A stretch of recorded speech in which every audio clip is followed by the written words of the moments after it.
Hello, everybody, and thank you very much for joining me for another Tales from the Crypt review. Today it is Season 2, Episode 10, The Ventriloquist Dummy, directed by Richard Donner and starring Don Rickles as Mr. Ingalls. And as always, there will be spoilers in this review, just a heads up on that. So, this is actually a very good episode in my opinion.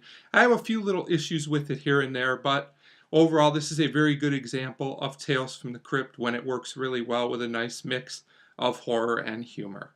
So we start with Mr. Ingalls, and he's a ventriloquist, and he has an act with his dummy named Morty.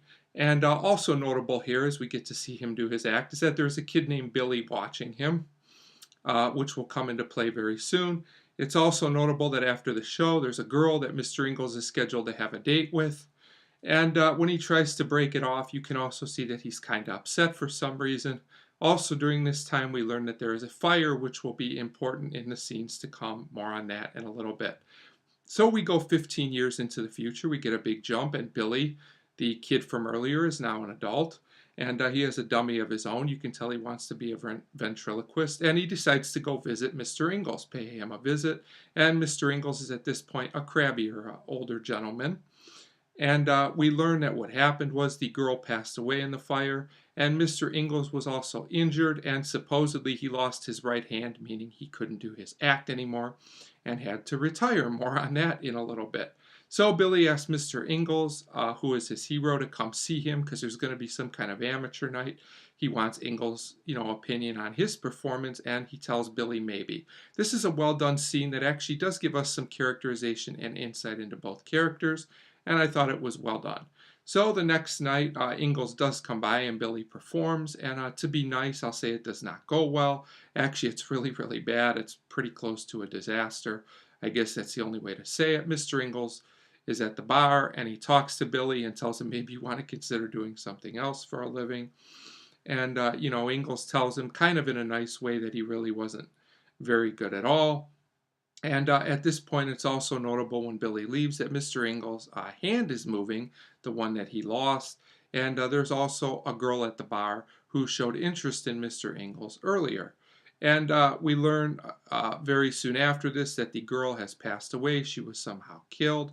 So Billy, seeing this, runs to Ingalls and basically accuses him of killing the woman, and also sees him shooting something up in his arm, and thinks he's a drug addict as well. Now, I have to say, this is my one issue with the episode. There is some circumstantial evidence, but how did Billy know for sure that Ingalls did this? This seems like it happened kind of abrupt and was kind of unbelievable. But I guess if you just go with it, it's a half-hour show, so it's fine. But it seems weird that he's sure that Ingalls did this. But eventually, Ingalls gives in and says he didn't do it, but that Morty did the killings, Morty being the dummy. He says Morty doesn't like women because he can't be with them in a normal way, which is very, very strange, but it kind of works in the context of the episode. So at this point, Billy brings out the ventriloquist dummy case, but Morty's not in it. And we now learn that basically Morty is actually a part of Ingalls. This is why he was such a good ventriloquist. He's actually his brother somehow that lives on Ingalls' hand. So before Billy can leave, Ingalls attacks Billy at this point. And I have to say, these scenes work pretty well with the three of them just kind of running around and fighting. They're a little over the top, but for the most part, they're kind of funny and pretty okay. So at this point, Morty starts insulting Ingalls. And Ingalls basically turns on Morty. Instead of killing Billy, he chops his own hand off. But the problem is Morty is still alive, and he says he's now free. He actually attacks and kills Ingalls in a pretty gruesome but appropriate scene for the episode, I guess. And I have to say, Morty gives some more one-liners. Most of them are pretty funny. A few of them kind of miss. But like a lot of ventriloquist jokes, it's kind of hit and miss, so it kind of works here. So eventually, Billy gets the upper hand on Morty and is going to kill him. But instead, they make a deal, and it turns out that Morty is now a part of Billy's act. But things don't look like they're going to go too well for Billy, and I'll just leave it as that, as Morty's kind of got the upper hand.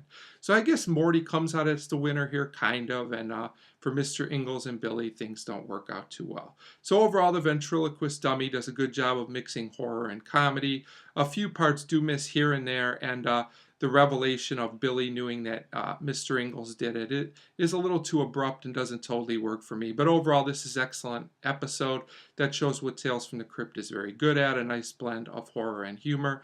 And I do think that fans of the show will really enjoy it. So I give The Ventriloquist Dummy a 4 out of 5. Definitely a must-see episode in my opinion for fans of the show. So a 4 out of 5 for The Ventriloquist Dummy. And as always, thank you very much for watching.